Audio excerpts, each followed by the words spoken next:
অপেক্ষার প্রহর গুনছেন সরকারি কর্মীরা।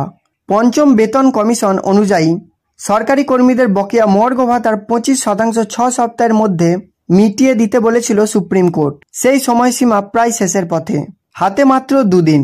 তবে এখনও পর্যন্ত বকেয়া ডিএ ইস্যুতে নীরব রাজ্য সরকার। সেই নিয়ে কার্যত আশঙ্কায় ভুগছেন সরকারি কর্মীরা।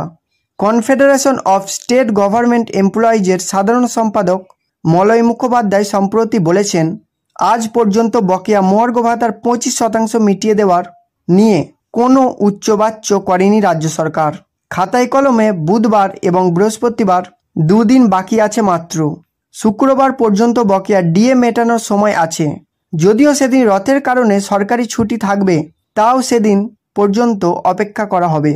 তিনি আরও বলেন, নির্দিষ্ট সময়ের মধ্যে বকেয়া ডিএ মেটানো না হলে রাজ্যের অর্থ সচিব এবং মুখ্য সচিবের নামে নোটিশ করা হবে।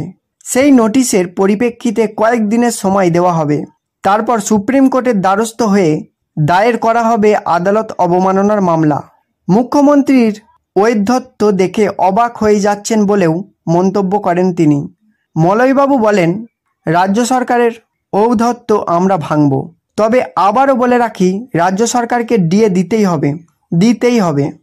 সরকারিভাবে ডিএ নিয়ে কিছু না বলা হলেও একাধিক সংবাদ মাধ্যমের রিপোর্টে বলা হচ্ছে, রাজ্য সরকারি কর্মীদের বকেয়া মিটিয়ে দিতে বিপুল পরিমাণ ঋণ নিয়েছে রাজ্য সরকার। অপেক্ষা শুধু বকেয়া হাতে আসার। এই প্রসঙ্গেই আবার সরকারি কর্মীরা বলছেন, ঋণ কেন নিতে হবে?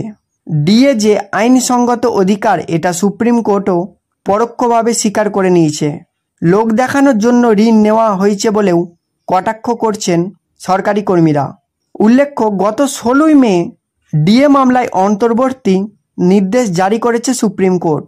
ডিএ মামলায় বিচারপতি সঞ্জয় করল এবং বিচারপতি সন্দীপ মেহতার ডিভিশন বেঞ্চ রাজ্য সরকারকে রাজ্য সরকারি কর্মীদের 2009 থেকে 2019 সাল পর্যন্ত বকেয়া মর্গ ভাতার 25% মিটিয়ে দেওয়ার নির্দেশ দিয়েছে। সেই সময় 6 সপ্তাহের মধ্যে বকেয়া পরিশোধ করার নির্দেশ দেয় শীর্ষ আদালত। আগস্ট মাসে এই মামলার পরবর্তী শুনানির দিন ধার্য করা হয়েছে। তার আগে আগামী 27 জুনের মধ্যে বকেয়া ডিএর ওই অংশ মেটাতে হবে সরকারকে।